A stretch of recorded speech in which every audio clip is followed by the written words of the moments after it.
Marinaro, bad loss by the Canadiens tonight. Some losses are better than others. This was not a good one.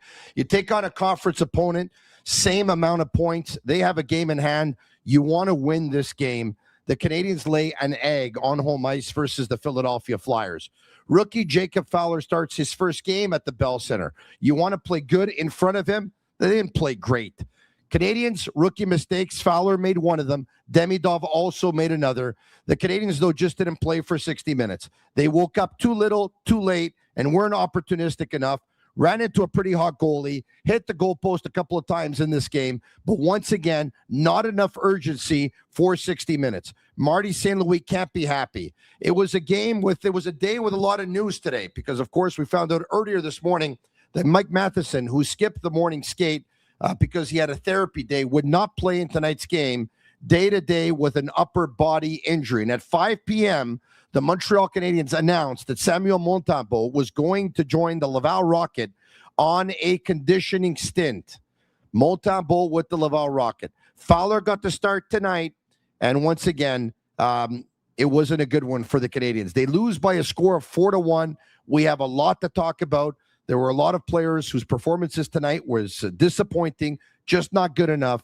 And the Canadiens have been consistent in their inconsistency. And that's pretty much the only thing that's been consistent about them thus far this season. The Canadiens go from third in the Atlantic to holding on to the final wild card spot in the Eastern Conference. Philadelphia is just ahead of them with the first wild card spot, and the Flyers have a game in hand, 2 points up on the Montreal Canadiens. Once again, it was a big one. The Canadiens lose it. They'll try to bounce back on Thursday night when they host the Chicago Blackhawks. But for now, we're going to go at least an hour to break it all down with Max Lapierre, Pierre McGuire, and Brian Wilde. It's your number one Habs postgame show coming up on the Sick Podcast. I'm Marinaro.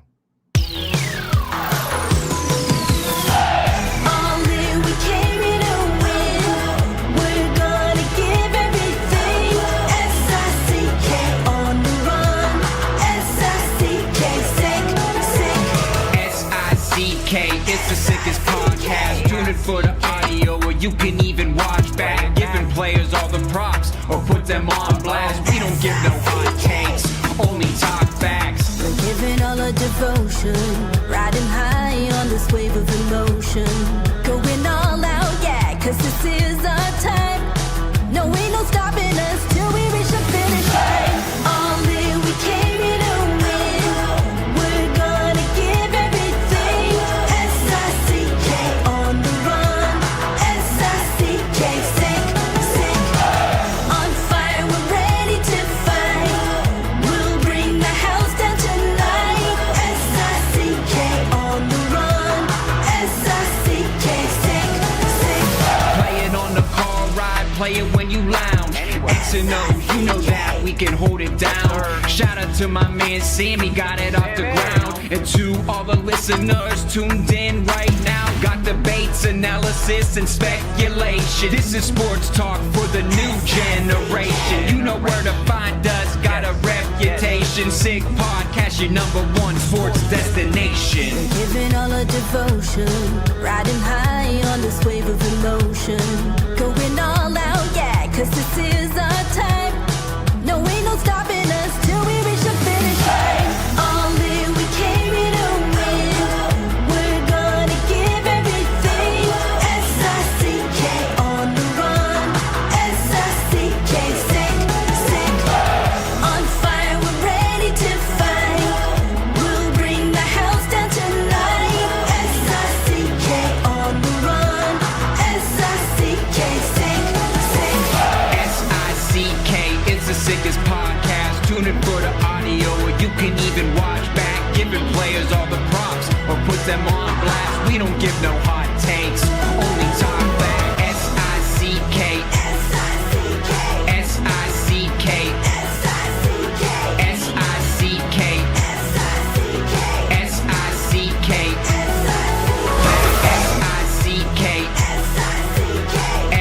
S-I-C-K, S-I-C-K, S-I-C-K, S-I-C-K. All in, we came here to win.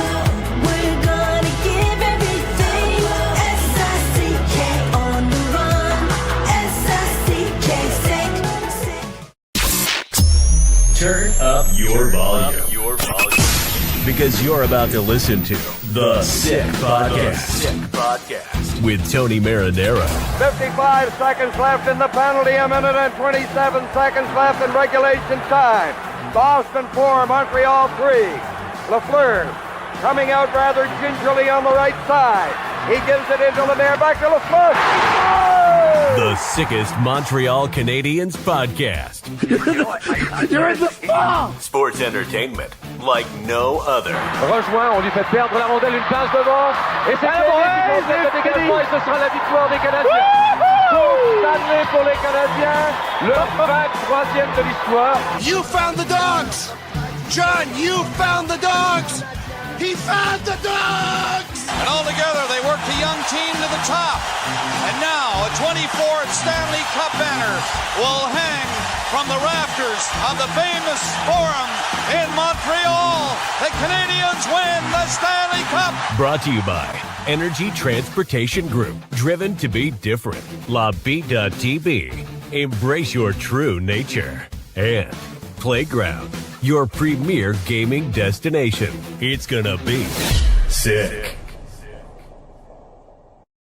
Marinaro, the Sick Podcast on this Tuesday, December 16. The Sick Podcast, of course, brought to you in part by all the sponsors that you just heard about. Without further ado, let's bring in Max Lapierre. Maxim Lapierre, presented by Air Pura. Breathe cleaner air. But yeah, and who needs an air purifier? If you deal with allergies, asthma, pets, smoke, poor ventilation, or even just city pollution, you notice the difference right away. That's why I recommend Air Pura, built right here in Quebec since 2004, using the same hospital-grade HEPA filters, carbon filters, UV lights, and even space exploration technology. So tell them that Tony sent you. Max, what's going on? What's up, my friend? Hello, guys. It's all good for me, but it's not all good for the Montreal Canadiens, and that's what we're going to break down. I bring in Pierre McGuire. The McGuire Report. Presented by Vago Italian. Yeah, and the McGuire Report is brought to you by Vago Italian. Open 23 years longevity. Not many restaurants open that long. Private dining rooms for any occasion, birthdays, engagements, corporate meetings. Plenty of free parking after 6. Open Monday to Saturday evenings and lunch Tuesday to Friday. Fresh quality ingredients, old world Italian classics, and new Italian. Come see Tommaso, the most popular man in Westmount. At the front of the house, his partner Angelo at the back of the house. Pierre McGuire, thanks for joining us as usual. Oh, it's great to be here with you and Max. Can Hi, I just Pierre. say one thing? Yeah. You guys could have been in Toronto for the first 40 minutes and watched the Boo Fest before they played for 8 minutes and won the game. I'm watching Montreal, I'm watching Toronto, and I'm watching Pittsburgh. And I'm going, okay, I got this. And then I'm going, Toronto's getting booed off the ice. And then they just woke up and they went to work.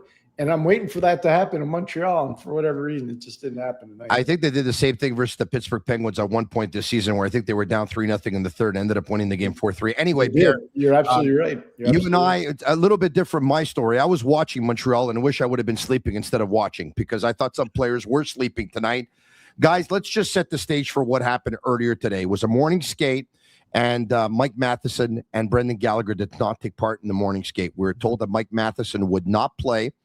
And he was day-to-day with an upper body injury. Now, just so that we can recall, the previous game, Mike Matheson actually was on the ice for the last 4.5 minutes of the game, actually met with reporters after the game, seemed like he was in a good mood, and then boom, all of a sudden, he's injured. It could be a recurring injury, and you know what? We're not going to – listen, this guy plays 25, 26, 27 minutes a game. Also, earlier this morning, we found out that the starting goaltender for tonight's game would be Jacob Fowler. Fowler, who had a very rough start in New York versus the Rangers on Saturday night, was going to play. And Jakub Dobiš, who had an excellent game versus the Edmonton Oilers on Sunday night, was not going to play.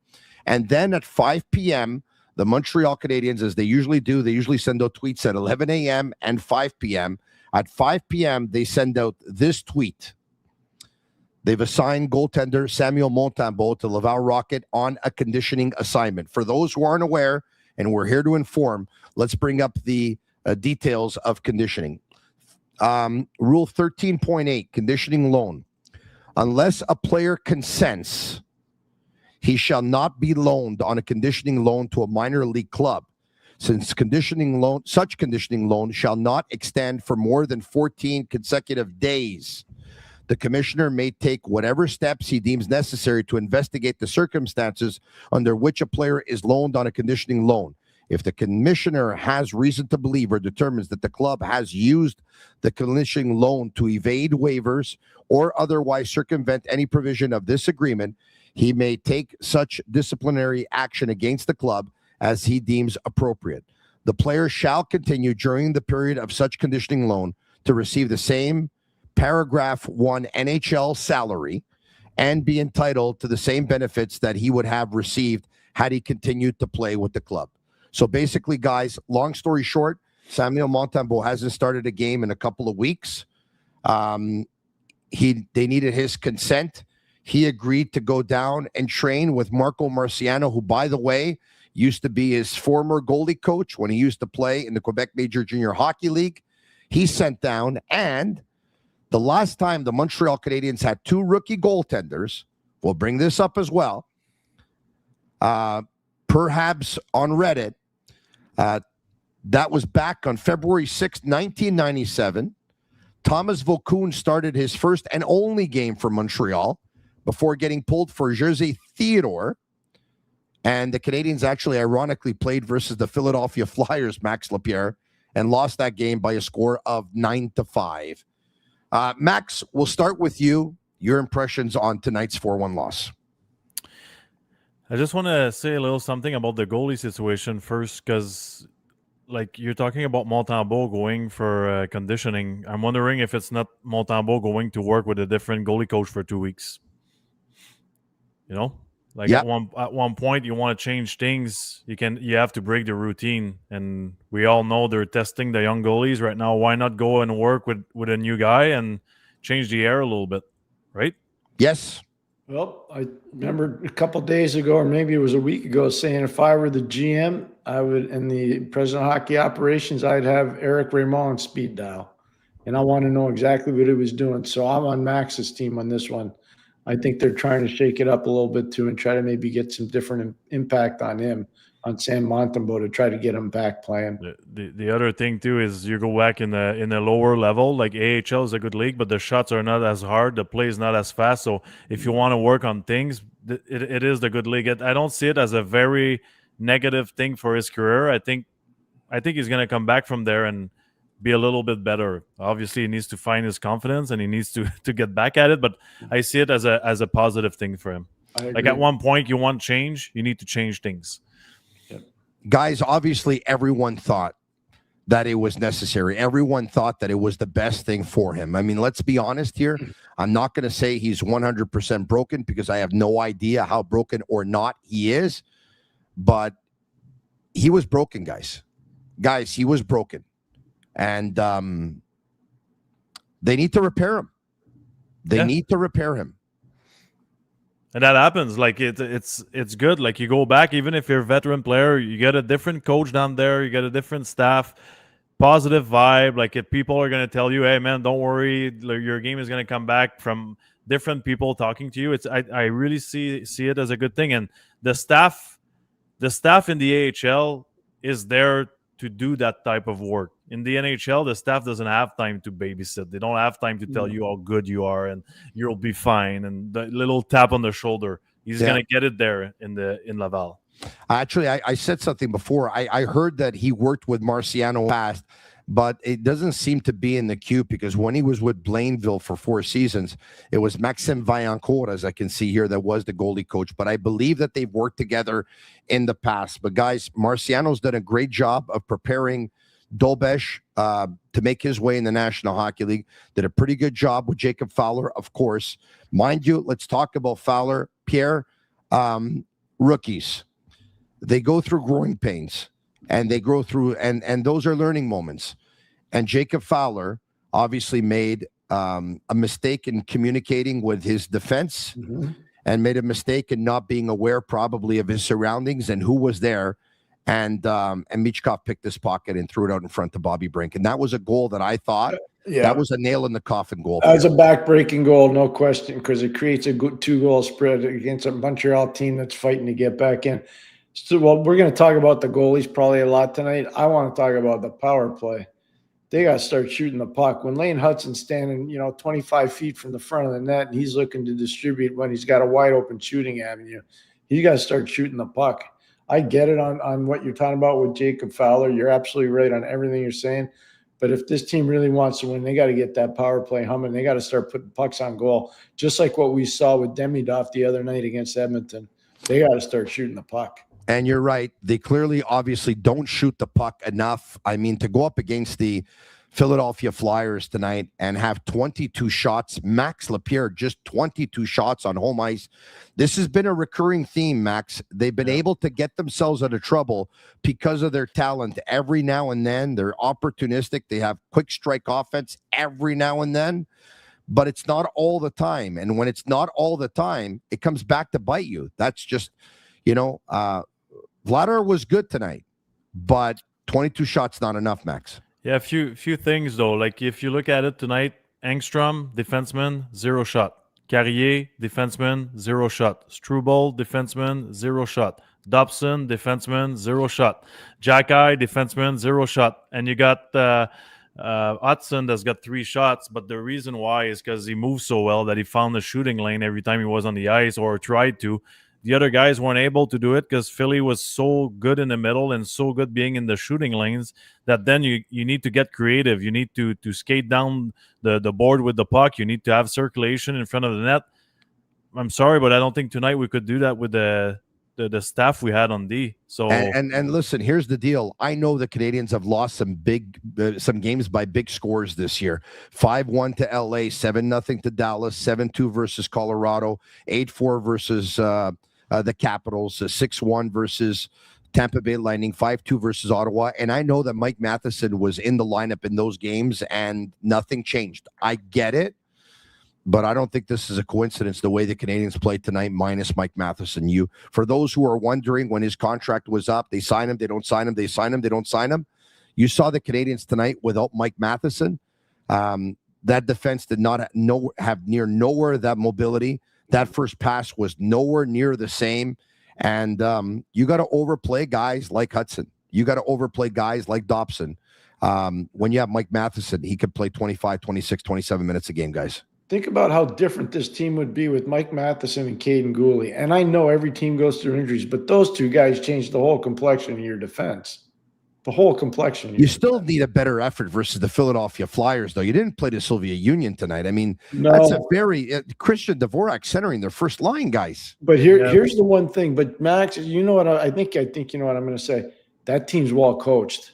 They're hard to play. They are hard to play against, man. I'm telling you, Tony, they're hard to play against. They're big D's, physical. Like, this is what happened tonight.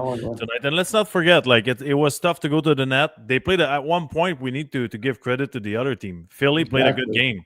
They played a strong game. They're in the playoffs right now. Like, they're solid. Nothing special. Tony, you were right. We were about to fall asleep. They're playing great D tonight. Their goalie was okay. But I think there's a few issues, like the Ds. We need staff back there to be not only good defensively, but to be able to skate with the puck and move the puck quicker. This is not the type of D-man we had tonight. Not a chance. I know it's easy to say no excuses. That's for them within the dressing room. For us, we're allowed to have excuses. And the other point for me, I don't think there's a lot of positive having Slav playing with Demidov, but there's also a negative side. I don't think the first line is the same line without Slav on it. No. I'm sorry, but they don't have the same puck possession. They don't have the same type of play creativity. They don't create the same type of scoring chance. And I think it's a little bit it shapes the team differently. That they're not the same team. And again, it comes back to the same problem. We need somebody to play on the second line so Slav can go back in his spot. As a matter of fact, if I could just throw in a couple of stats, Pierre, the Suzuki line from a stat line perspective actually looked pretty good tonight, guys. Okay, versus the Couturier line, they played .336. They had a 60.2% expected goal share. Versus the Dvorak line, they played .355. They had a 64.5 expected goal share. And versus Kach and Michkov line, .321 and 86.4 expected goal share. They actually did pretty good. Unfortunately for the Canadiens, Couturier's line caved in Jake Evans' line. Tony, now that I know that you're Mr. Stats and you love it and you read stats every time, every day, I'm coming back. I'm coming back at you with a even better stats. Okay? What you said is good. Since Slafkovsky left the line, okay, so Suzuki and Caulfield playing with Slav during the season, the whole season, they are plus 50 in scoring chance, plus 50, 5-0. When he's not there, they're minus 9. Oh, Max, listen. In scoring chances. You're preaching to the choir. I always like Slafkovsky on that line. The only thing I like about Slafkovsky, Pierre McGuire with Kapanen and Demidov, is that he plays his natural left wing position. And I find that when he does, he keeps it more simple. He drives the net. He puts his head down. He dips the shoulder a little bit. He sticks the arm out. He goes to the net, which I think are things that are maybe lacking a little bit when he's playing on the off wing. But guys, it's funny we talk about Slafkovsky because one of the moments we have to talk about in this game, and I credit RDS for doing a great job to actually show us the replay and show us what happened behind the play. Adam Engstrom, guys, and I know you saw this, with a stretch pass to Slafkovsky, who basically was stationary, hovering around the red line. He receives the pass, but he gets drilled by Ristolainen, which was a clean hit. By the way, Ristolainen had drilled Suzuki prior to that. 2 clean hits by Ristolainen. Demidov takes exception, cross-checks Ristolainen a couple of times, ends up going to the penalty box forward. But the replay shows us that Slafkovsky gets up, looks at Engstrom, shakes his head, and we don't know what he told him, but it almost seems like he told him, you just gave me a suicide pass. Max Lapierre, based on what we saw, the images, what did you think of Slafkovsky shaking his head to Adam Engstrom and basically having some words for him? I can't believe you did that, Tony. I can finish the show. I can. I gotta go. I can't believe it. That's hockey, guys. Tony, Pierre's going to tell you that happens 1,000 times a year. Yeah, I saw Eric Carlson on Sunday afternoon after they lost to Utah in overtime do the same thing to Ben Kindle. You know, so what? I don't really care what he said to him. Fight it out in the dressing room. It doesn't really matter. That's a good point, though, which Vinny Danfus said at the end of the period. I would have rather, if you had something to say to Engstrom, you tell him in the locker room. Yeah, it's not a good dressing room. Exactly. It's not a good look to tell him on the ice the way he told him. That's a rookie that you're talking to, and I get it. Slav is a young player too. Max? Most of the time, Tony, that happens when guys are pretty tight off the ice. Like if you do it, it's because you're not shy to talk to your buddy, like just did a mistake or something you don't like. Like that happens often. Like I remember, like like I used to fight with Guillaume on the bench all the time. We spent 24 hours a day together, you know, like it's just because you become like brothers. You're just like, I can't believe you did that. It's 2 seconds and then you laugh about it. You should have seen what used to go on in Pittsburgh when Rick Tocchet had to be the pacemaker between Evgeny Malkin and Phil Kessel. It was great drama. Guys, we'll get to Brian Wilde in about a minute or two, but before we do, he sent over some video clips. He had a chance to catch up with Lane Hudson and Alexandre Texier.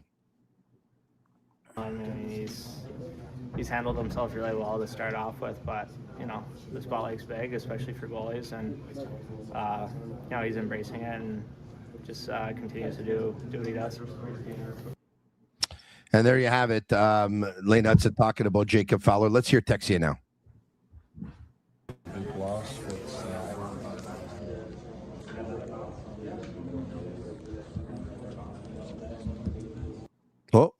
That's the wrong clip, I guess. All right, okay, let's see if we can get it. Fowler, by the way, we all have a responsibility to help this team. Dobie did his job the other night. I didn't do my job tonight. Brian Wilde is going to talk to us about the tone as well from Jacob Fowler. It's my responsibility, he also said, to make a play there. I didn't do my job. Fowler on the third goal allowed. Let's bring in Brian Wilde. Brian Wilde, presented by Fruiterie Delard. Fresh foods and flavors for over 30 years.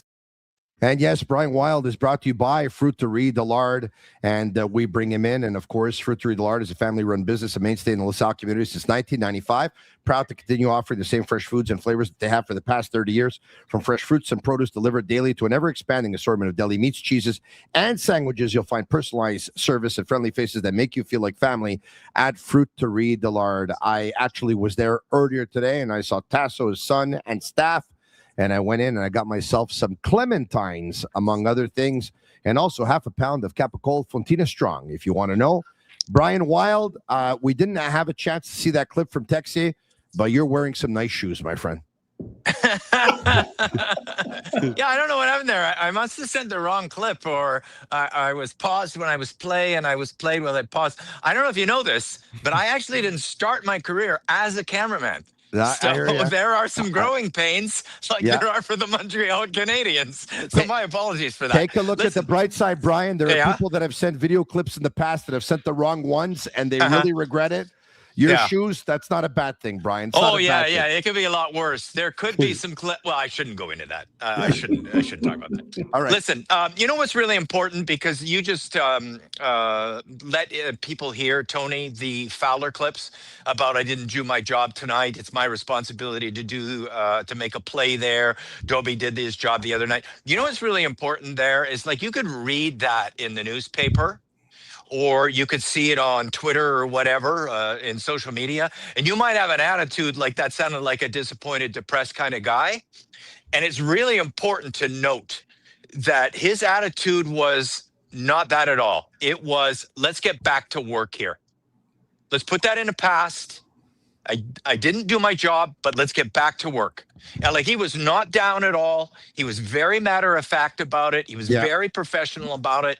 Like, I didn't hear, like, everybody made a very large deal of how depressed Dobie was when he failed in the Devils game to hold that lead. And he was very emotional about it. Fowler was the exact opposite tonight. Like, Brian, I really liked his attitude. Do you have that video clip? Or I know I talked about it, but do you? I do not have the Fowler one. It was a gigantic scrum, and I couldn't get close on it. It didn't last very long. Chantal kind of scurried him away as if maybe it could go bad. But I swear to God, that kid could have talked for 15 minutes, and it would have been just perfect. Like, I'm really, really impressed. Like, I mean, that's about as bad as it could go, right? For a guy in his, third hockey game. Like, he's directly responsible in terms of not getting good communication from his defenseman behind the net, leaves the puck there, they score. It ends up being the insurance marker. He may have been very down if he weren't a strong person. What I heard was a strong person, ready for this moment, ready to get back to work. I could not be more impressed with Jacob Fowler tonight having a difficult night. I could not be. Now, it's not to play Monday morning quarterback, all right? Do it. That's why you're there, Tony. Well, it's just to say, hey, we're doing a podcast. We're going to talk for about an hour. There's going to be different things we're going to bring up. Tony, we've been talking about this season, Max Lapierre, for on many occasions about the selection of goalies, and we're a little bit confused because Jakub Dobeš, when they went out west, the Canadiens had a game on Saturday, October 18th, at home versus the New York Rangers. They lost the game with Montembeault in goal. The following game at home versus Buffalo, they went with Dobeš. He played well, and they won. After that, the Canadiens went on a 4-game road trip out west. Calgary, Edmonton, Vancouver, Seattle. They started the road trip with Dobeš. He won. The next night in Edmonton, Montembeault lost. They came back with Dobeš versus Vancouver. He won. They came back with Dobeš versus Seattle. He won. 4 days later, they played Ottawa at home, and they gave Montembeault the next 2 starts, even though his last start was a loss, and Dobeš had won 4 in a row. And then we started to be confused a little bit. So Pierre McGuire, Max Lapierre, can you take us into the thought process you think of going back with Jacob Fowler after a very shaky start on Saturday night when Dobeš was unbelievable on Sunday night? Pierre, we'll start with you. I think they probably want to try to get the crowd behind the kid. At some point, he had to play his first game in Montreal. So this was probably a real good time for that to happen. You got the Christmas break coming up. They were probably riding a bit of a high as a coaching staff after what happened on Sunday. They probably didn't think that Philadelphia was going to score a lot, especially because their power play is not particularly good, and hasn't been for the last 5 years. So I could see a lot of reasons why they would play. Pierre, pardon me, but they probably wouldn't think that Chicago is going to score a lot of goals with Connor Bedard out either. And even though they're both rookies, there's a little bit more experience and a bigger sample size with Dobish. Why not give him the Eastern Conference team? No, that's fair. I mean, I don't know. They would know better than me. I mean, they're in their dressing room all the time with the player. You know, I don't get how they've done their goalie rotation, but that's up to internally. They would know that a lot better than me. Well, I'll go the other way with the schedule. I'm going to go further. Like this weekend, we're playing back-to-backs against Pittsburgh, right? Like one at home, one on the road. So you know for sure with Montembeault being in the minors that Fowler has to be in net for one of those. Correct. So if you play him on Thursday, it's 3 and it's you know what I mean? So let's say you play Dobish tonight and Dobish against Chicago, and then it's been a week or so that Fowler is not in net as a young guy. The last game was against the Rangers, right? So I feel like he had to play a game at one point during this week. Well, okay, Brian, before I want to interject for just 1 second here, please. Yeah. Sure. Martin St. Louis announced after the game, you guys might not know this, that Montembeault was returning to the club in Pittsburgh on Sunday. Yeah, I was just going to say he doesn't need to go down there for the full time. He can come back at any time. Yeah, and that's what you he don't said. You don't need waivers on either one of those other guys. So I think he's coming back. Sunday. Yeah, so there you go. I mean, I really thought he wasn't going to be there that long, honestly. But Pierre, what are you going to fix in 5 days, though? I think it's all between the ears. 2 weeks would have been good, I think. Yeah, I'm not arguing that with you at all, but I think that they just want him to send him down, get a reset, and come on back. He's in Cleveland tonight, right? Cleveland Thursday, Cleveland Saturday. Steakhouse in Cleveland. I'll send guys, once again, yes, the Laval Rocket are in Cleveland Thursday, in Cleveland Saturday, and then off Sunday, off Monday, off Tuesday, off Wednesday, off Christmas Day, off the 26th, and then host Syracuse on the 27th of December and the 28th, Saturday and Sunday. So he'll only play 2, Tony, Thursday, Saturday. Correct. And then Sunday, he's returning to the team, but that doesn't mean that he's playing Sunday. Martin St. Louis only said that he's returning to the team for Sunday, and he will rejoin them in Pittsburgh. It's simple to me. If he's playing Thursday and Saturday, he's not going to play Sunday. Why not? Well, because it would be like playing a back-to-back. He never plays back-to-backs with the Canadiens. No, he's not playing on Sunday, guys. Come on. Maybe not. That would be 3 games in 4 days, travel included. He's not playing on Sunday. That's not hard travel. Cleveland to Pittsburgh's not hard travel. It's very short.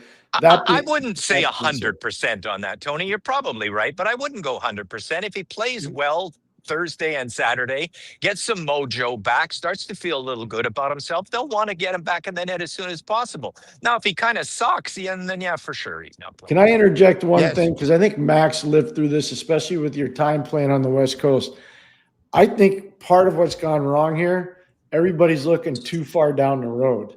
Yeah. You got to go one day at a time. Mm-hmm. We got too much going way down the road. And who knows? Guy gets hurt, guy doesn't play well, guy gets a flu. Yeah, I don't know why we're doing that game, but I think that's how the coaches have been making a lot of these decisions, and I'm not sure that's been the right way to do it. Do we agree though that this is good for Montembeault? It's good because there's a sector of the media that thinks that this is outrageous, this is crazy, this is a disaster, this is a scandal, this is unjust, this is not justified. This is good. Here's one thought I have. Every goalie in Laval under Marco Marciano plays great. Like they do not have a bad save percentage down there, no matter who is down there. I mean, even Caden Primo was a 9.30 down there. I would like to see him get a little time with Montembeault, and maybe he sees something. Maybe he can reinforce something that Montembeault has lost, because I have great confidence in that goalie coach. There's just not a damn single save percentage, no matter who you try. The name of the veteran they brought in last year is like 30, 31 years old. He came from Europe and had a good year. Somebody can help me. Maybe I've lost his name. Brian, I'll tell you go something ahead. though, because this is good what you're saying, and you're right. But I just hope that Montembeault goes there and has success, because if he has 2 bad games, it's going to be even tougher after. Then it's He a needs problem. good games here. Then Yeah. it's a problem. 100%. And maybe the shooters being a lower level there and the hockey being so incredibly defensive in that league could help. The one thing I'm going to say, though, I watch a lot of those American League games. Yeah. Cleveland's got some guys that can light it up. Like they'll Yes. score. That's not the easiest opposition he got. That's for sure. You're absolutely right, some Pierre. guys that can score there. I'm just telling you. If Matheson is able to play next game for the Canadiens, there's a chance the Canadiens can send Engstrom naturally to Laval, and Montembeault can get another really good defenseman with him, with Engstrom. I mean, that's the possibility. Guys, we've been talking about Eric Raymond. I'm sure you know this, but for those who don't, Eric Raymond was hired to replace Stéphane Waite when Marc Bergevin was general manager. The coach at the time was Dominique Ducharme. Eric Raymond and Dominique Ducharme are close. He's an acquaintance. Eric Raymond's previous hockey job used to be with the New York Rangers. He was relieved of his duties by Jeff Gordon. Oh, that's interesting. Yeah. I mean, he's under the gun, right, Pierre? Like this there's a reason why I said what I said to you a couple of weeks ago. He'd be on my speed dial.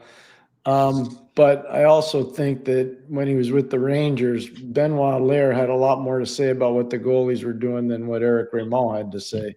I hear you. But that's part of it too. I totally understand what you're saying. All right. Okay, guys.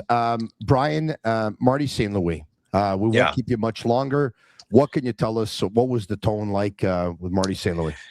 Yeah, just on the overall tonight, from the tone from the team, and considering the way they lost the game and the way it played out, what Martin St. Louis was concentrating on most with his answers early, which were naturally asked in French, which is, I always feel like the early questions are the ones where the coach wants to get out what they thought of the game and their message that they want out there. And the message that he wanted out there tonight, I really felt, was that it was just a tight hockey game, that they played a tight, disciplined team that didn't give you much, collapsed down low, he said.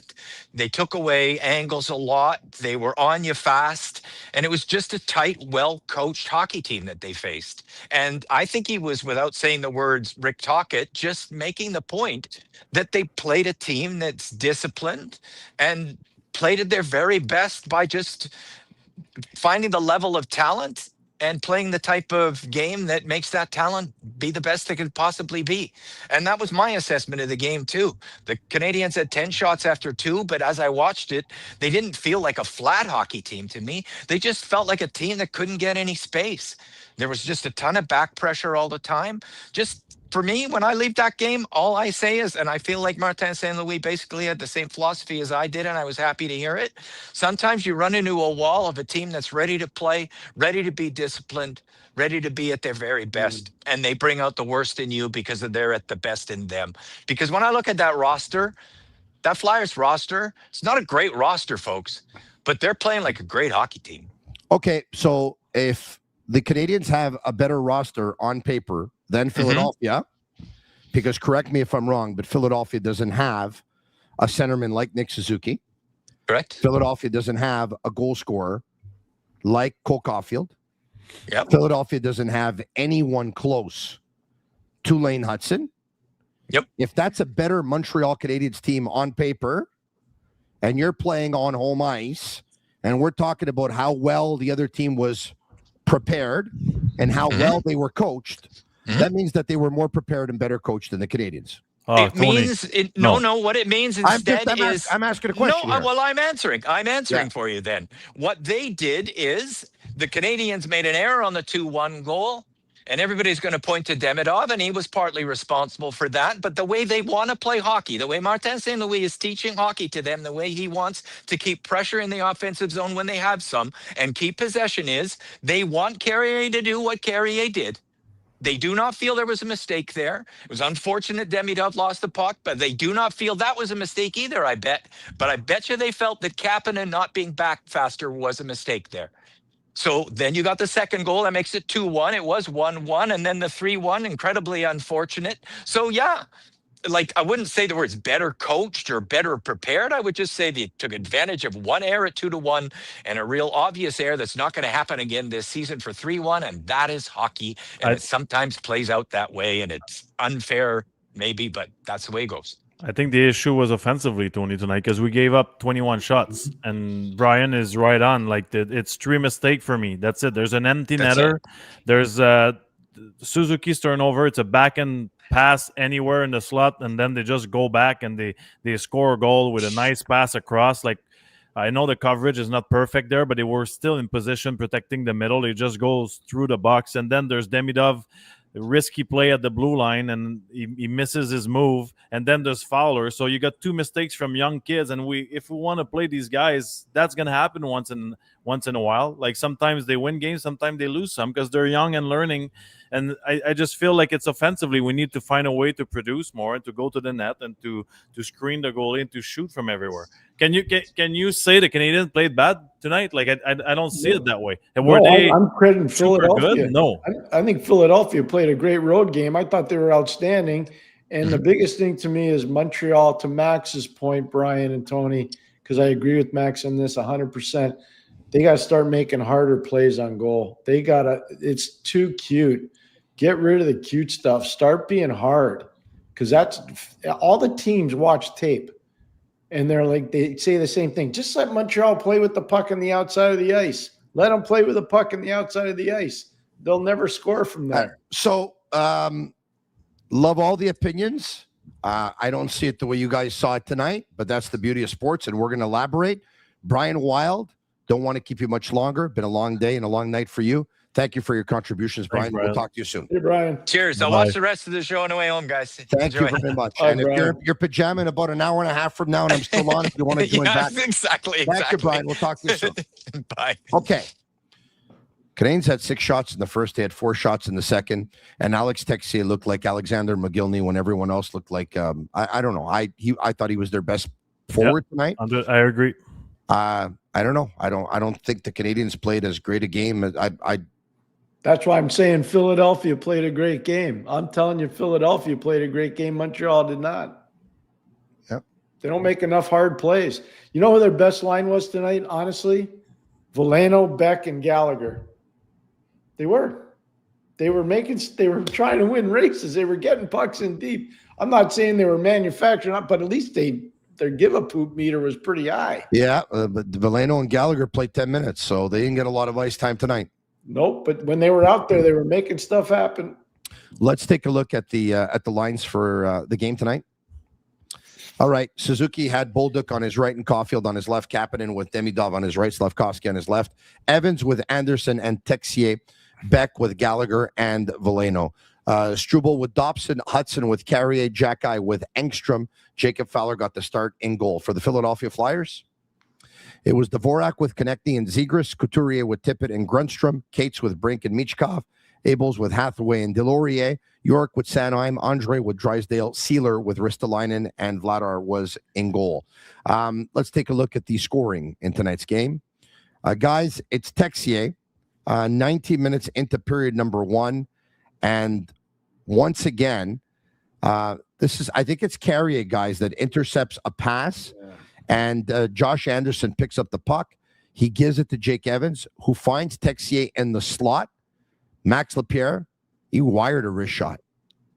That's a shot. This guy's got skill, guys. Like, he's a good player. And I remember I played against him a long time ago at the Spengler Cup, and I was like, who is this kid? He's unbelievable. Unbelievable hands, fast, good in the forecheck.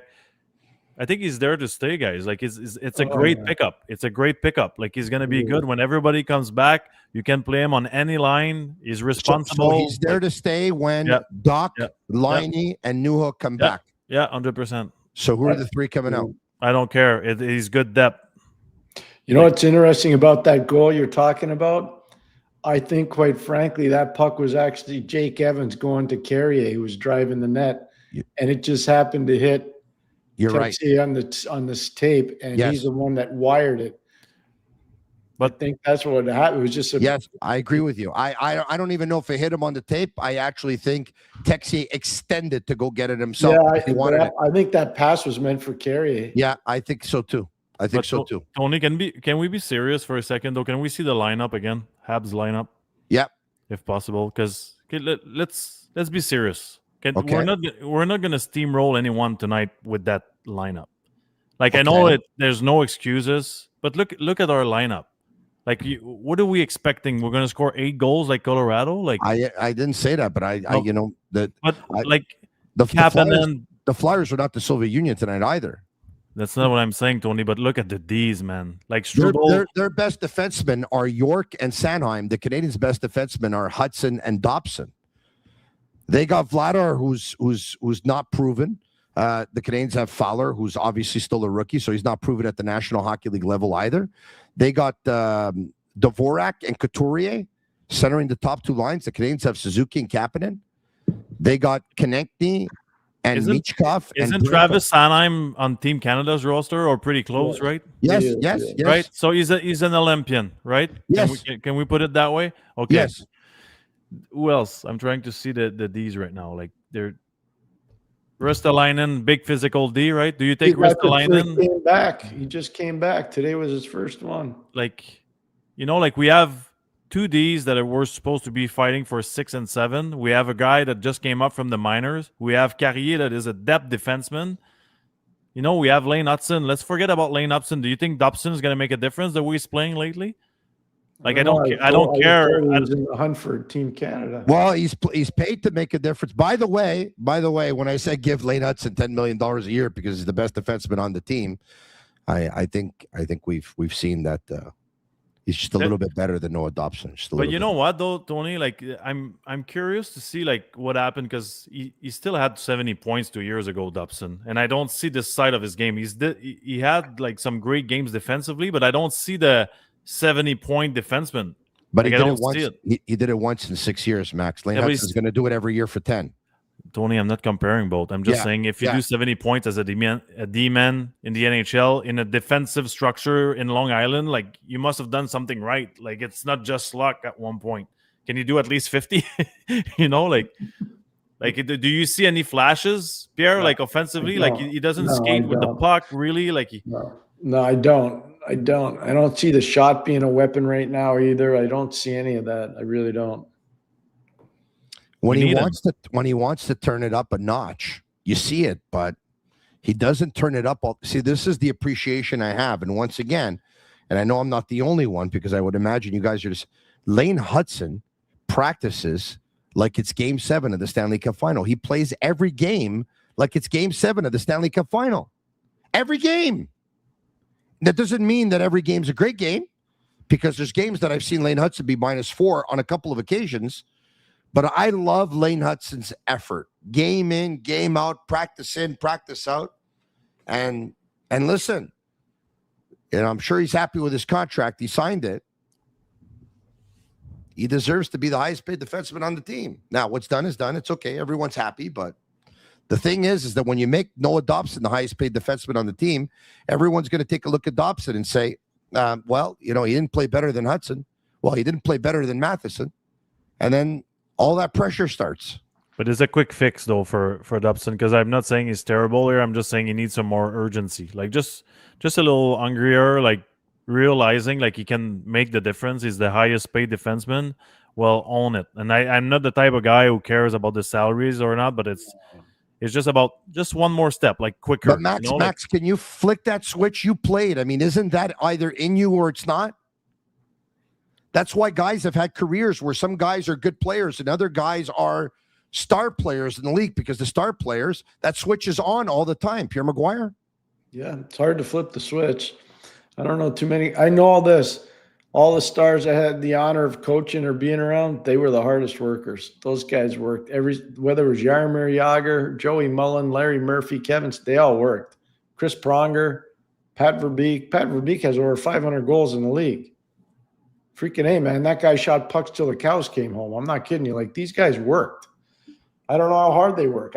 Max would know. He sees the practices. I don't see them practice. We'll get to that in just a second. The Sick Podcast is brought to you in part by Energy Transportation Group, a leading asset light 3PL that's driven to be different from cross-border freight between Canada, USA, and Mexico to coast-to-coast shipping in both Canada and the United States. Energy moves it all, fast, reliable, powered by tech that delivers smarter logistics. Need a real partner in transportation? Contact the team at sick@shipenergy.com and see how Energy Transportation Group is changing the freight game. Also brought to you in part by Playground. Winning Wednesday is the ultimate midweek experience for players age 50 and up. Start your day with a $5 breakfast as of 7 a.m. That's tomorrow morning. I might do that. Take your shot at winning your age in cash with hourly draws until 3 p.m. And don't forget to claim your free play available until 10 p.m. Wednesdays were made for winning only at Playground. Also brought to you in part by Tibi. For big games, you want the best beers on your team, whether it's Tibi IPA with its bold flavor, Tibi Lager with its exceptional smoothness, or Tibi Ultra Lager, which is ultra light and ultra refreshing. They always have a place on your team. Tibi, brewed for special occasions. Please drink responsibly. Let's go back to the score sheet if we can. Max, you sent over a picture. You want me to bring it up? Yeah, it's just on that play from the goalie. I'm just trying to go through like what happened in his like. No, that wasn't the picture though. I think that's the picture that you sent over. Oh, yeah. Well, I wanted earlier, but so yeah, I'll send another one. Send another one, and we'll be able to bring it up. That's not a problem. In the meantime, I have a picture that I think I can show you. I got it. You got it? Okay. I just sent it to you. I just wanted to talk about that play from Fowler because. You know, like it's easy to say like it's a mistake and he's young and it's a goalie, but the NHL, man, it's a heck of a league and everything is going so fast in your head and the forecheck and he's a new goalie. There's communication with the defenseman. Pierre, you know it. There's normally 3 plays, right? Right up, over, or play it or leave it, you know, like 4 or 5 plays like this. Yeah. And I feel like there he was confused, first of all, like the communication because he's new on the team. Probably nobody talked to him. And what I want to show in the picture is his option that he's facing is Demidov. He's a young kid. He's a forward. So I'm not sure because we cannot hear, but I'm pretty sure he didn't call for the puck, right? Even if it's pretty obvious. And on that play, we can't see it because it's video, but the puck flipped on his stick a little bit. So he had to look down quickly to make sure it was at his feet. And if you look, if its first option was to rim the puck, there's nobody on the wall. And if you look at the goal again, like Slafkovsky is so late. I'm not sure if he's coming from the box or something, but there's just four players in the zone. So I'm sure his tracking or his options, he got confused in between 2 and there was no communication on the play. So there's no excuses but he's a young guy, you know? Yeah. If we go back to the last picture, if we just go back, he's got a player right there who's got to call for it once again and say, here, give it to me. Yeah. And obviously the player did not call for it. Yeah. But right there, right at that moment, he lost the puck. And that's what happened. He looked down and then it was too late. Yeah. Did you see it? Yeah, I do see it. Yeah. I'm actually zooming in with my phone right now. That's what I'm trying to do here. That happens, right? Like it's tough break, I think. Like it's. And that's another thing. Like I'm not a goalie specialist, but I don't really know about Fowler. How does he play the puck, Pierre? Like is he pretty good? Yeah, so that's fine. You know, that play that you're just showing and we all watched tonight, that's one of the reasons why they should take the trapezoid out. Let the goalies handle the puck. You know why? They don't handle it as well as defensemen. It's going to lead to make more mistakes and lead to more goals. I'm telling you. Yeah. Max, actually, he used to play roller hockey and used to play as a forward. So he's got pretty good stick handling. Good. But anyway, all right, okay. I think it's safe to say the Canadiens will go with Dobish on Thursday night. We never know. Are you ready to bet the house on it? I know it's not in his style. Pierre McGuire is a man who's been behind the bench a lot. I'm sure you coach with a lot of guys who were not the most vocal, who were not the most emotional. But even when they weren't, were there moments during the season that they picked their spots and said, I got to get everyone's attention here? Yeah, I remember it happening a lot in the regular season, also in the playoffs. We lost 2 games to Boston back-to-back. We were down 2-0 in the series. Joey Mullen maybe said 5 words the whole year, But that day, our first meeting back when we got back from Boston, he said, I'm embarrassed. And then he went off, he riffed on himself. He crushed himself. He said, I went to Boston College. You know, I played this, I've done that, I've won the Stanley Cup. I let you guys down. I stunk. I got to be better. But so do a lot of other guys. And then Kevin Stevens started talking. And those two guys took over the room. We never lost another game to them. We beat them in 4 straight from there.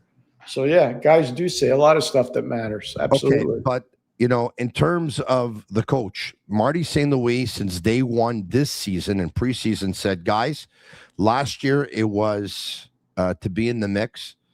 You know, I think the year before it was why not us or whatever it was. And this year, the word that kept on coming up was urgency. But I didn't like it's happened far too often this year that I don't see the urgency in the play of the Canadiens. I don't see the urgency in the way they play. I don't see the urgency in the way they try. I don't see the urgency in their want level. And I don't see the urgency in the message that's coming across on the bench to the players to actually play with that urgency. Am I exaggerating here, Max? Maybe a little bit? Some nights you see it. Like the last game against Toronto in Toronto, it was a great game. Last game against Edmonton was a great game. But those are the 3 best games: Edmonton, Toronto, and Vegas. Those were the 3 best games thus far this season. Yeah, and what, like, Pierre knows it. Was the only issue with young talent, right? It's about doing it every night. Like, gotta be consistent. Consistency, right? Like, you have to do it at one point. But I do think, Tony, that we need to make a trade, and we need to go get someone to help. Like, we need veteran forwards. We need some speed. Because remember last year, we had that discussion about bringing speed in the lineup, and like the guys like Dvorak or Armia or Gallagher, they were slow. I feel like we need speed that plays a lot of minutes, not speed that plays like 8 to 9 minutes a night. Like we need. You know, it'd be a good add to Montreal. I was watching them play the other day, and they're struggling. Jared McCann would be a really good 100%, add. 100%. Jared McCann. I was watching Seattle. They lost at home. And I was like, you know what? That guy would fit really well in Montreal. Yeah. He would. I'm just telling you. Yeah. I'm not saying they're trading him either, but there's a guy that. Well, we brought up his name last year, and you said more of a left winger than a centerman, right? Oh, yeah. He's more of a winger. But I think it's to Max's point about the speed and the finishing ability. He's a top 6 forward. I'm just using him as an example. There are other guys. They need help, Tony. Like they do. I agree with that. How long until Caden Gooley's back? Like, I still don't. Does anybody even talk about him anymore? Yeah, I can get you that in just a second. Let me just see if I have it here. Okay. Let me just see.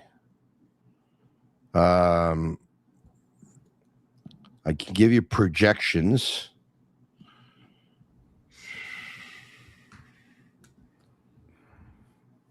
Projections. Okay, I had it here somewhere the other day. I'll look for it, guys. I'll look for it. Why don't we bring up, during the meantime that I'm looking for it, why don't we bring up the stat card? Can we do that? Mm-hmm. I'll have you guys talk about what you see here, what stands out and what doesn't stand out to you. Look at Adam Engstrom, boy. Look at Adam Engstrom. I can't see, Tony. by far the Canadiens' most effective defenseman tonight. By far. Sign him $10 million a year. With a score of 1.11. Jack-Eye, second most effective. Struble, third.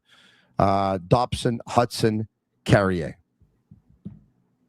In terms of forwards, Jake Evans, Alex Texier were the ones that scored the best, with Josh Anderson being third.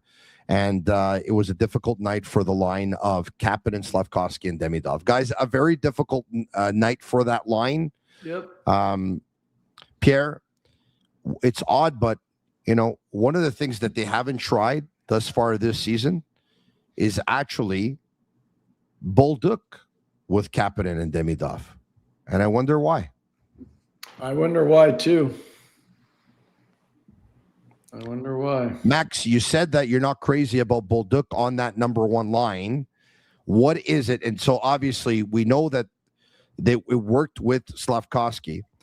What is it about Bolduc of what he's bringing or not bringing that you think is having that line not as productive as it has been? It's just that he doesn't play hockey the same way Slav does. It's not the same type of plays that are building in front of you.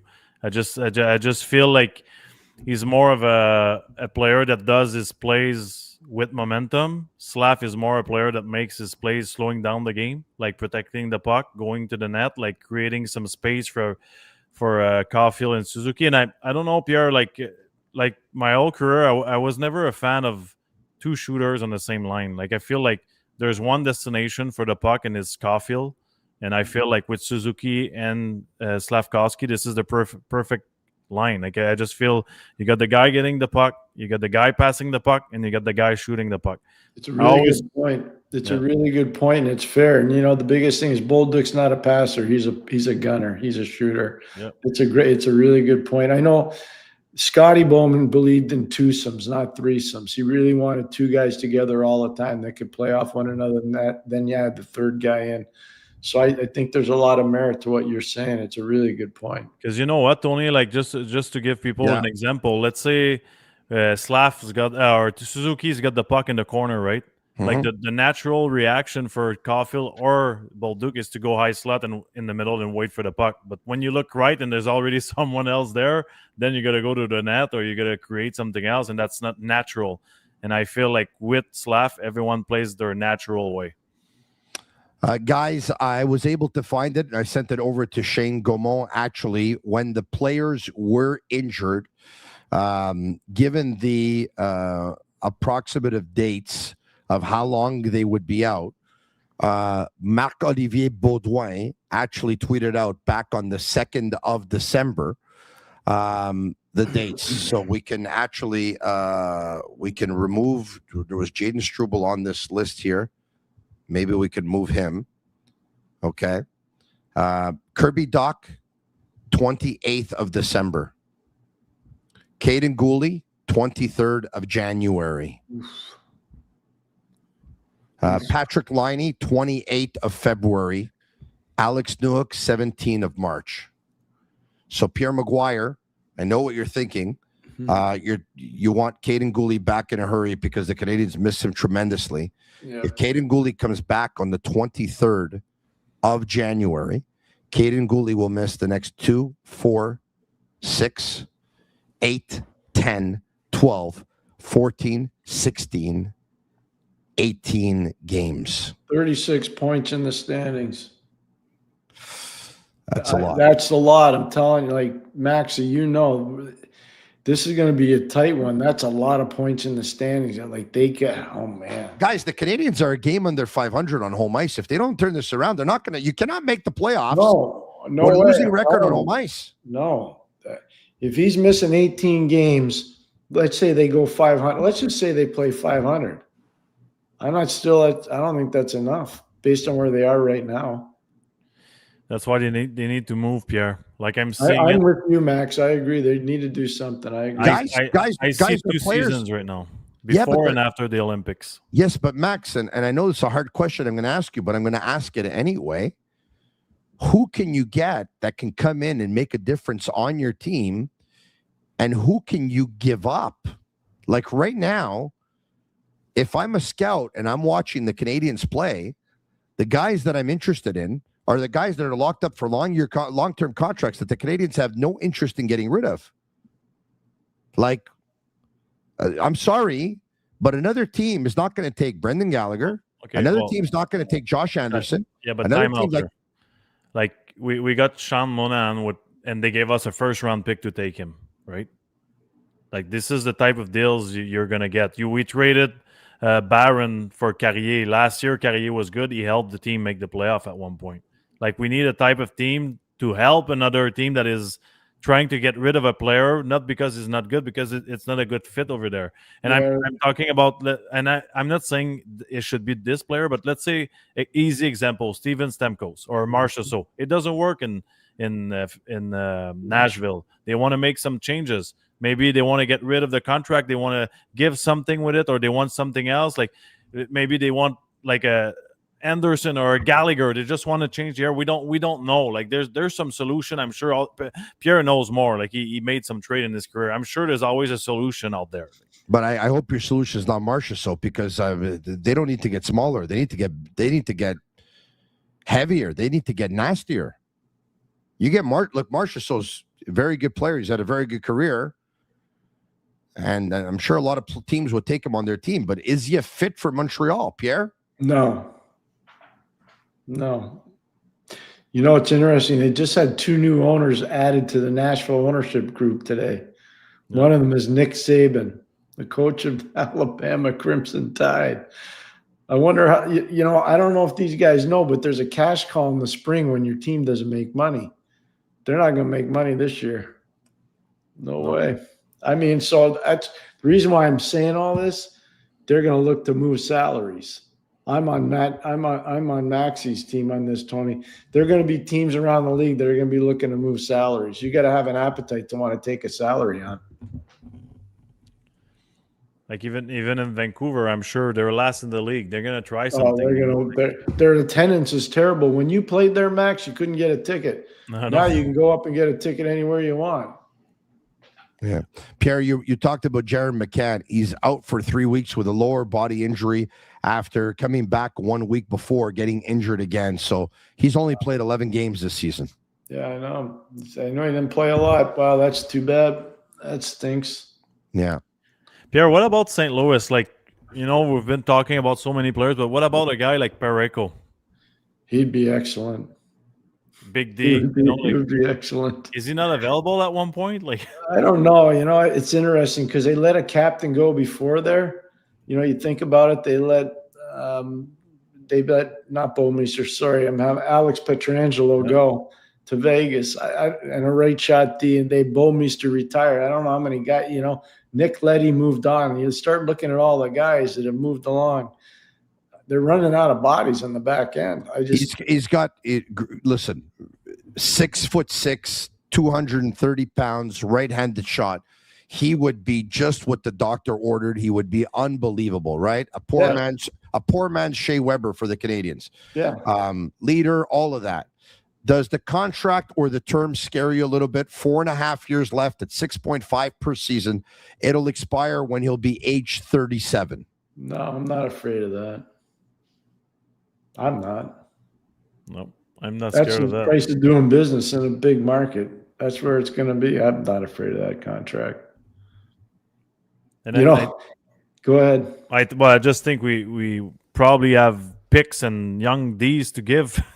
You know, I'll tell you one thing right now, and I mean this. You can say you're bringing back X, Y, and Z player. I'm not trading Michael Hayes. He's the one guy I'm not. No way. No way. I'm telling you. No, but he's the guy that everyone's going to ask for. Oh, my gosh, for sure. But I'm just saying that's a quick no. Let's go back to the score sheet if we can, guys. All right, okay. So Grundstrom ties it at 1. Guys, that was a goal. That hurt. That was 21 seconds left in period number 1. The Canadiens go back to the locker room now, tied at 1, instead of being up by a score of 1-0. That one hurt, Pierre. Yeah. Anytime you give up a goal in the last minute, it hurts. Look at that many they gave up tonight in the last minute of a period. They gave up 2. You know whose giveaway that was, eh? It was Suzuki, whose pass was intercepted by Sanheim, if memory serves me well, who passed the puck to Couturier, who passed the puck to Tippett down the left side, or the right side, pardon me, and his cross-crease pass to Grundstrom. By the way, we have a picture of that goal. Do we have it?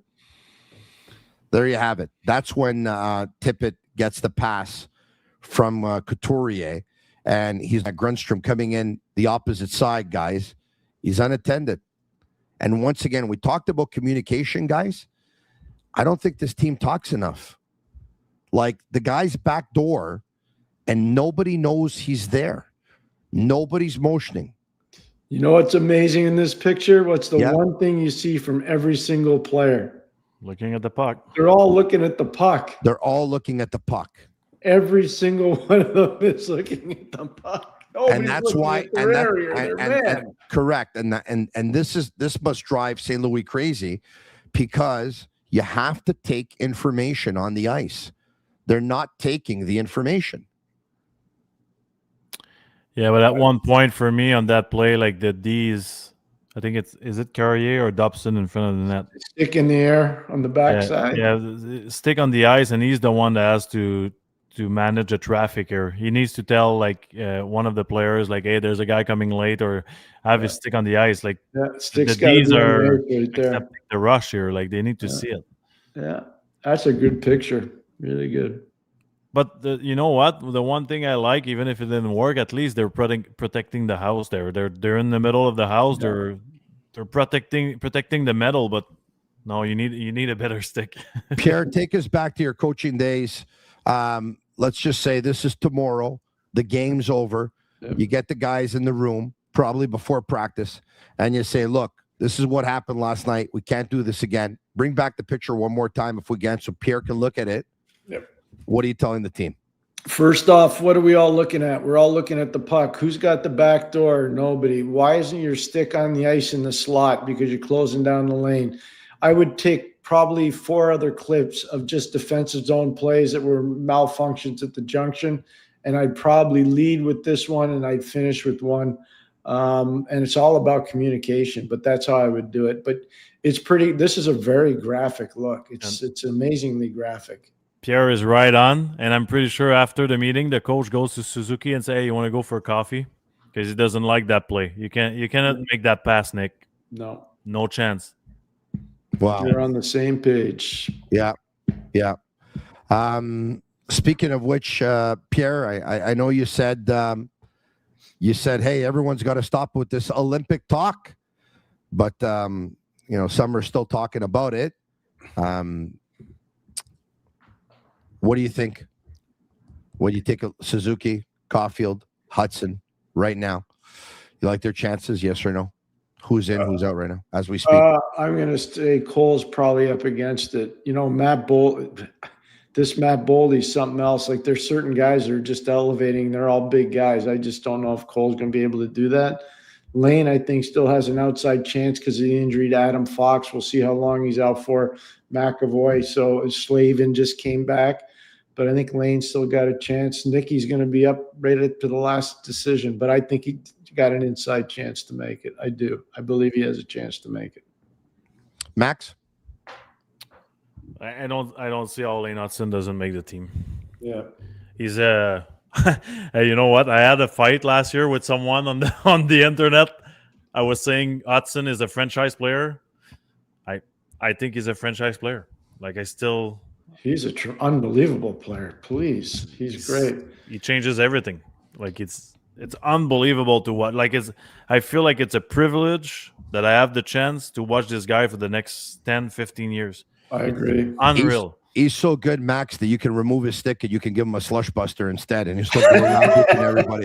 I got my slush buster now. Do we have the video introducing the slush buster, the new innovative snow brush designed to tackle winter's mess with ease? From heavy slush to stubborn ice, the slush buster clears it all quickly, keeping your car clean, your hands dry, smarter, stronger, and built for Canadian winters.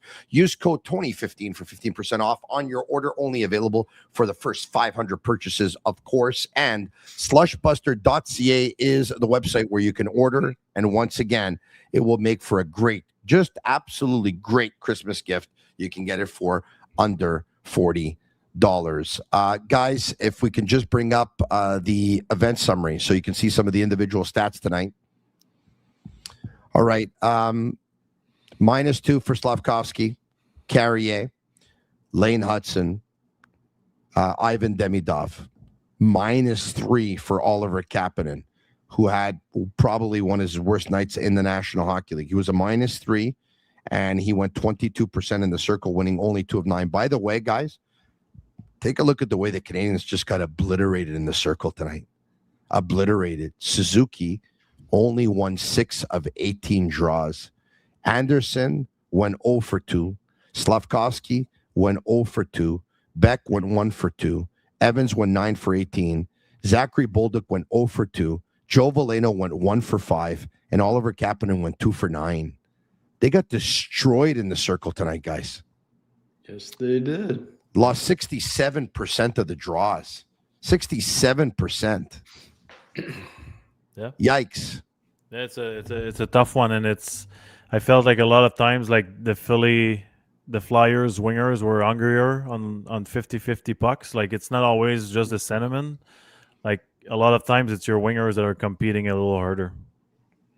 I hear you. All right. Okay. So, guys, let's end it here with how concerned are you with this loss? It was they laid an egg. They were flat. I mean, we talked about how good Philadelphia was, but Max, for you, is this just another loss, or is this okay now? Like, and I know you said you think they got to make some kind of a deal here. It's the first time this year that during the game I was watching it, and I just told myself like it was gonna happen because those are rookie mistakes. It's the first time I told it to myself this year. It's Demidov at the blue line trying a move. That's okay. If that happens, he won't do it next game. I can promise you that. Fowler. He had 2 posts, by the way, tonight, Demidov. I think he played. That doesn't mean he didn't play well, but those are just little mistakes from young guys. Like the game, the reality is it's 21 shots one side, 22 shots the other way. Philly played a tight game. Montreal didn't produce offensively or create enough. It could have been a 1-1 game without those 2 mistakes, and that's it. Like the power play wasn't there to make the difference. I felt like they could have brought a little more on the PP. That's what we talked about at the beginning. I wasn't impressed with the power play at all. I think it really set them back tonight. And the 2 goals in the last minute of first period, last minute of the second period, that kills you. It just kills you. Yep. Let's hope that Mike Matheson is good to go next game, guys, because once again, it's a totally different Montreal Canadiens. Look, you got Matheson and Kaden Gooley out of the lineup right now. That hurts. Mm-hmm. That hurts. A lot. Like we cannot afford to lose Madison for more than 1 or 2 games. I'm telling you right now. I agree. I want to take a look at one last thing before we say goodnight here. And what I want to look at is we talked about Nick Suzuki before. You just see. Okay. I'm trying to find Shane Gaumont and Master Control. If you can you come up with Nick Suzuki in the face-off circle thus far this season? His 37 points in 33 games are obviously good. His +9 is obviously good. In the face-off circle, do we have his face-off stats? Because it seems to me that he's been struggling lately. I think he's going to have to be better in the face-off circle, guys, if he wants to get that spot on Team Canada. Now, having said that, I know we've all said that anyone who has a chance to go to the Olympics will be better off for it. But last year, the rest of these guys a ton of good. And I think it would do the same this year. He's 49%, guys. He's 49%, Nick Suzuki. Yeah. He's got to get up there in the high 50s, guys. Pierre, right? Yeah, no, but here's the question I have. Is he playing ahead of Nathan McKinnon as a centerman? No. I'm going to ask you the question. Is No. he playing ahead of Connor McDavid as a centerman? No. Is he going to play ahead of Sidney Crosby as a centerman if Crosby plays as a center? If he plays as a center, no. Okay, so he's going to be on the 4th line. Let's say Mark Scheifele makes the team. Yeah. Is he going to play ahead of Mark Scheifele as a centerman on the 4th line? No. So he's going to play wing. Yeah. I hear you. So it doesn't matter what he's doing in the circle. No. Yeah. Tony, what was he last year? 51.6. Yeah. Yeah. Wasn't Mark Bureau there last year and he's not there anymore? Is that possible? He's not there anymore. I think they still call him. I'm just asking. I don't know. I think they call him from time to time. They call him when they believe they need to work on faceoffs. Mark He's not- did a really good job with him. Well, he should be there tomorrow. You should be there, Maxie. So, no, I can't bend anymore, Pierre. He should be there tomorrow. By the way, Josh Anderson tried to get something going, and that's something too, is that Max, not because you're here, but you did have something. You were able to get under the opponent's skin, and I don't think the Canadiens were able to get under the opponent's skin tonight. And by the way, once again, and I don't want to sound like, you know what, I'm advocating violence here, But with the Canadiens down 3-1, when they were down 3-1, they needed someone or something to get them going.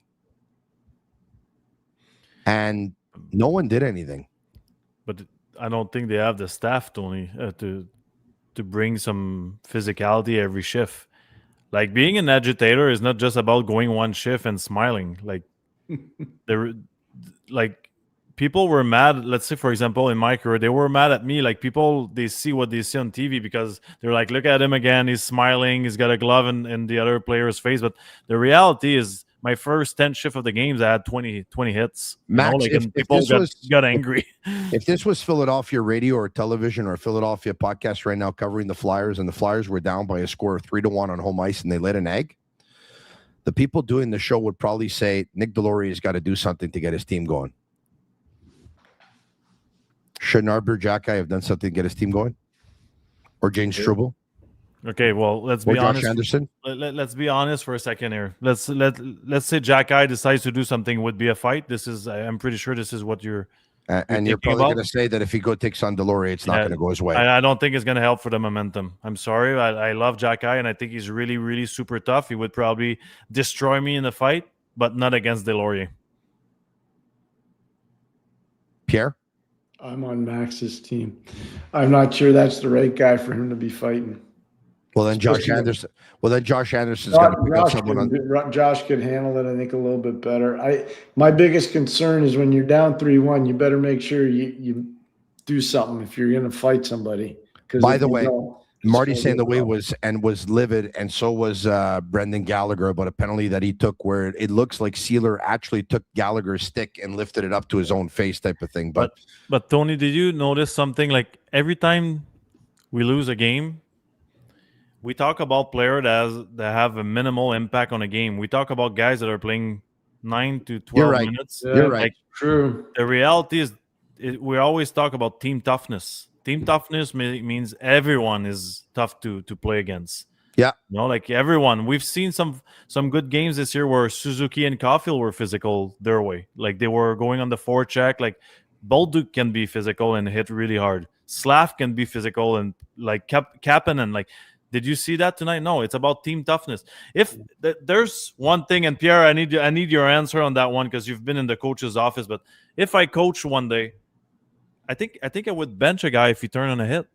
Like, I don't think I would tolerate that. No, you can't tolerate, especially if you think you have a team that's good enough to win. I'll tell you one thing. People say, how come Minnesota's so good? They've got all these injuries. Why is Minnesota so good? They got a guy there, Ryan Hartman, who drives everybody crazy. Yeah. Drive everybody nuts. And then they got another guy who they just got back today, Nick Foligno, or Marcus Foligno. Marcus Foligno. Yeah. He drives everybody nuts, and they're petrified of him.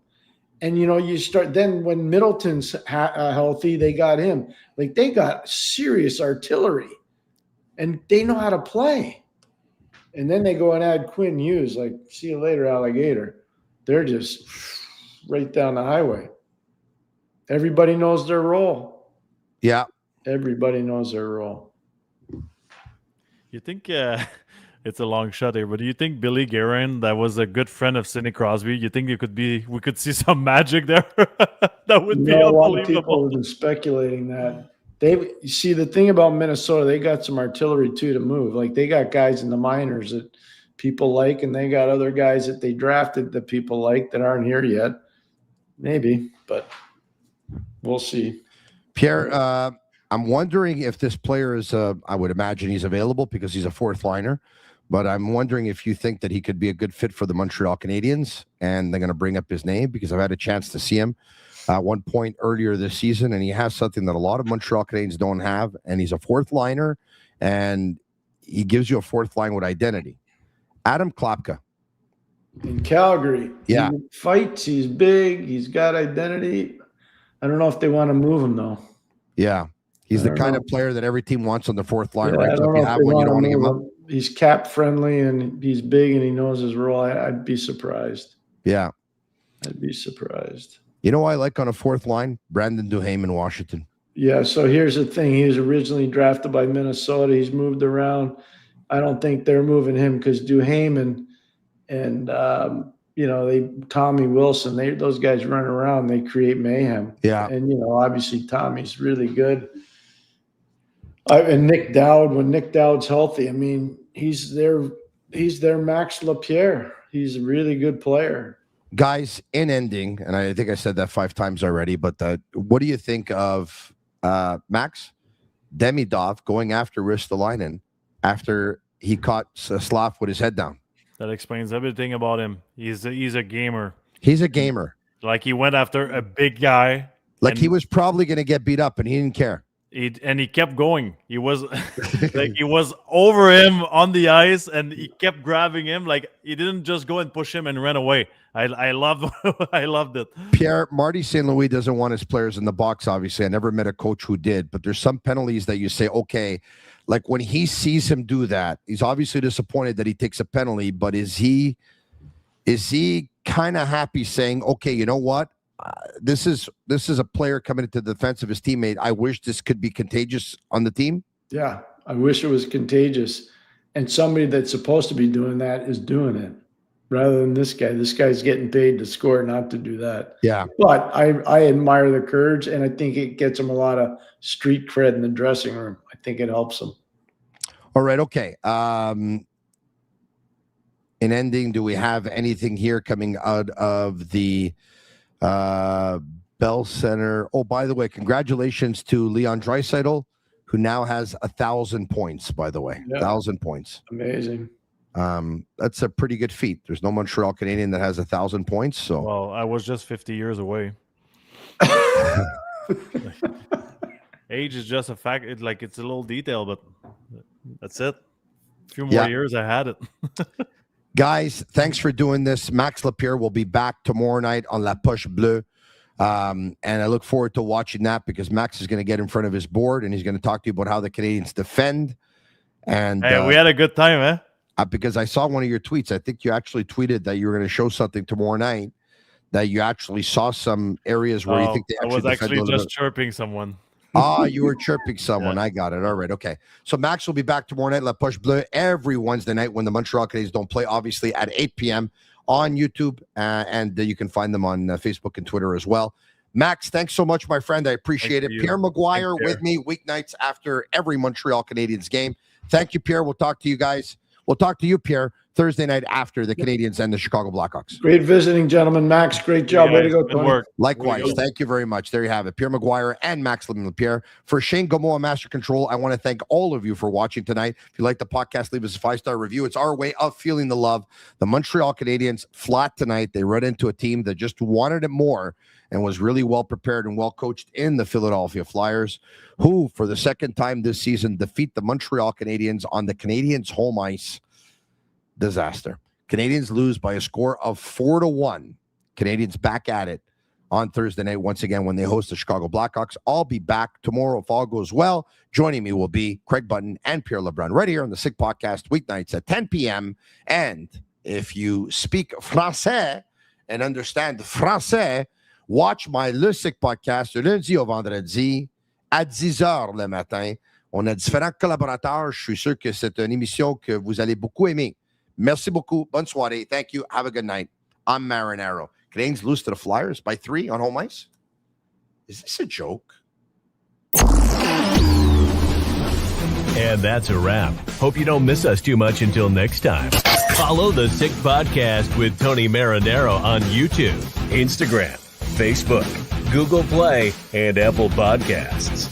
The Sick Podcast is brought to you by Energy Transportation Group, driven to be different. LaBita.tb, embrace your true nature. And Playground, your premier gaming destination.